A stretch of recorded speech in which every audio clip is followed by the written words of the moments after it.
ಅವತ್ತು 72-73 ಇಸ್ವಿಯಲ್ಲಿ ಯಾವುದೇ ರೀತಿಯಾದಂಥ ಸ್ಯಾಟಲೈಟ್ ರಿಪೋರ್ಟ್ ಇರಲಿಲ್ಲ, ಗೂಗಲ್ ರಿಪೋರ್ಟ್ ಇರಲಿಲ್ಲ. ಆದರೆ ಇವತ್ತಿನ ಸ್ಯಾಟಲೈಟ್ ರಿಪೋರ್ಟ್ಗಳೇನಿದೆ ಎಲ್ಲೋ ಓಪನ್ ಮಾಡಿದ್ರೆ ಇನ್ನೊಂದು ಕಡೆ ಎಲ್ಲ ಕೂಡ ತೋರಿಸ್ತಕ್ಕಂಥ ಸ್ಥಿತಿ ಇದೆ. ಚಿಕ್ಕಬಳ್ಳಾಪುರ ಪತ್ರಕರ್ತರ ಭವನದಲ್ಲಿ ಇಂದು ನಡೆದ ಸುದ್ದಿಗೋಷ್ಠಿಯಲ್ಲಿ ಮಾತನಾಡಿದ ದಲಿತ ಮುಖಂಡ ಕೆಸಿ ರಾಜಕಾಂತ್ 1972ರಿಂದ ಉಳುಮೆ ಮಾಡಿಕೊಂಡು ಎಲ್ಲಾ ದಾಖಲೆಗಳನ್ನು ಹೊಂದಿರುವ ಭೂಮಿ ಅರಣ್ಯ ಇಲಾಖೆಗೆ ಸೇರಿದ್ದು ಎಂದು ಪ್ರತಿನಿತ್ಯ ರೈತರಿಗೆ ಕಿರುಕುಳ ನೀಡುತ್ತಿದ್ದು, ಇದನ್ನ ಖಂಡಿಸಿ ಕಳೆದ 65 ದಿನಗಳಿಂದ ಹೋರಾಟ ನಡೆಸುತ್ತಿದ್ದರೂ ಅಧಿಕಾರಿಗಳು ಮತ್ತು ಜನಪ್ರತಿನಿಧಿಗಳು ಸ್ಪಂದಿಸಿಲ್ಲ. ಹಾಗಾಗಿ ಆಗಸ್ಟ್ 27ರಂದು ತೇರ್ನಹಳ್ಳಿಯಿಂದ ನೊಂದ ರೈತರೊಂದಿಗೆ ಹೋಗಿ ಅವರ ಭೂಮಿಯಲ್ಲಿ ಅವರೇ ಉಳುಮೆ ಮಾಡಲು ನಿರ್ಧರಿಸಲಾಗಿದೆ ಎಂದು ಹೇಳಿದರು. ಸಿಂಗಾಟಕದರಿನಹಳ್ಳಿಯ ಸರ್ವೆ ನಂಬರ್ 67ರಲ್ಲಿ 10 ದಲಿತ ಕುಟುಂಬಗಳಿಗೆ ತಲಾ 3 ಎಕರೆಯಂತೆ 30 ಎಕರೆ ಜಮೀನು ಮಂಜೂರು ಮಾಡಲಾಗಿದೆ. ಇದೇ ಸರ್ವೆ ನಂಬರ್ನಲ್ಲಿ 245 ಎಕರೆ ಕಂದಾಯ ಇಲಾಖೆಗೆ ಸೇರಿದ ಭೂಮಿ ಇದೆ. 1972ರಿಂದಲೂ ಬಡವರು ಆ ಭೂಮಿಯಲ್ಲಿ ಉಳುಮೆ ಮಾಡಿ ಸ್ವಾಧೀನ ಅನುಭವದಲ್ಲಿದ್ದು ಬೆಳೆ ಬೆಳೆಯುತ್ತಿದ್ದಾರೆ. 1991ರಲ್ಲಿ 245 ಎಕರೆ ಕಂದಾಯ ಭೂಮಿ ಅರಣ್ಯ ಇಲಾಖೆಗೆ ಸರ್ಕಾರದಿಂದ 165 ಎಕರೆ ಭೂಮಿಯನ್ನ ನೀಡಲಾಗಿದೆ. ಬಡವರಿಗೆ ನೀಡಿರುವ ಭೂಮಿ ಸರ್ವೆ ನಂಬರ್ 67, ಅರಣ್ಯ ಭೂಮಿ ಇರುವುದು ಸರ್ವೆ ನಂಬರ್ 53ರಲ್ಲಿ. ಆದರೂ ಇಲಾಖೆ ಅಧಿಕಾರಿಗಳು ರೈತರನ್ನ ಒಕ್ಕಲೆಬ್ಬಿಸುವ ಕೆಲಸ ಮಾಡುತ್ತಿದ್ದಾರೆ ಎಂದು ಆರೋಪಿಸಿದರು. ಸರ್ವೆ ನಂಬರ್ 53ನ್ನ ಖಾತೆ ಮಾಡುವ ಬದಲು ಸರ್ವೆ ನಂಬರ್ 67ನ್ನ ಖಾತೆ ಮಾಡಲಾಗಿದೆ. ಕಂದಾಯ ಇಲಾಖೆ ಮಾಡಿರುವ ತಪ್ಪಿಗೆ ಇಂದು ಬಡ ದಲಿತ ರೈತರು ಕಷ್ಟ ಅನುಭವಿಸುವಂತಾಗಿದೆ.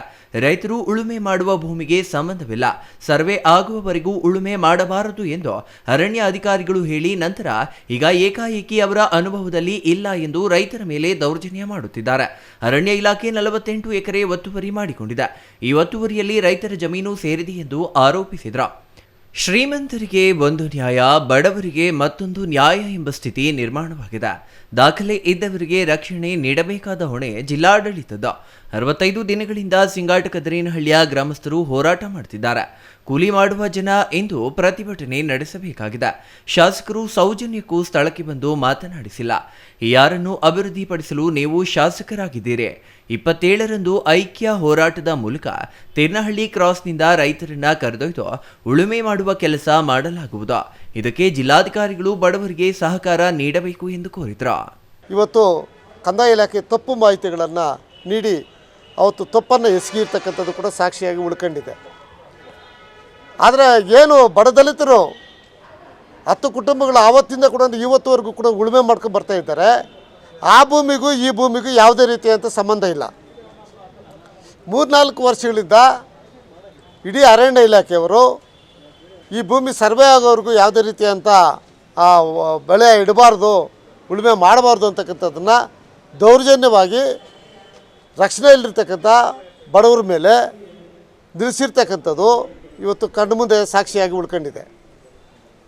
ಇವರೇ ಸರ್ವೆ ಆಗಲಿ ಅಂತಕ್ಕಂಥ ಉಳಿಸಿ ಈಗ ಏಕಾಏಕಿ ಬಂದು ಅವರು ಸ್ವಾಧೀನ ಅನುಭವದಲ್ಲಿಲ್ಲ, ಅವ್ರ ಭೂಮಿನೇ ಅಲ್ಲ ಅಂತಕ್ಕಂಥದ್ದನ್ನು ದೌರ್ಜನ್ಯವಾಗಿ ಬಡ ದಲಿತರ ಮೇಲೆ ದೌರ್ಜನ್ಯ ಮಾಡ್ತಾ ಇರ್ತಕ್ಕಂಥದ್ದು ಕೂಡ ನಾವು ಗಮನಿಸಿದಾಗ ಇಡೀ ಆಳುವ ಸರ್ಕಾರಗಳು ಕೂಡ ಯಾರ ಪರವಾಗಿ ನಿಂತಿದೆ ಅಂತಕ್ಕಂಥ ಅನುಮಾನ ಕೂಡ ಇವತ್ತು ನಮಗೆ ಶುರುವಾಗ್ತಾ ಇದೆ.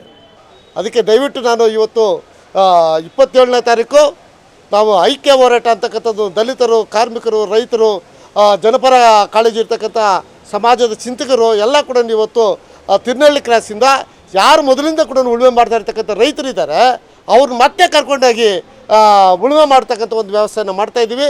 ಜಿಲ್ಲಾ ಆಡಳಿತ ಕೂಡ ಆ ಬಡವರ ಪರವಾಗಿ ನಿಂತ್ಕೋಬೇಕಾಗ್ತದೆ.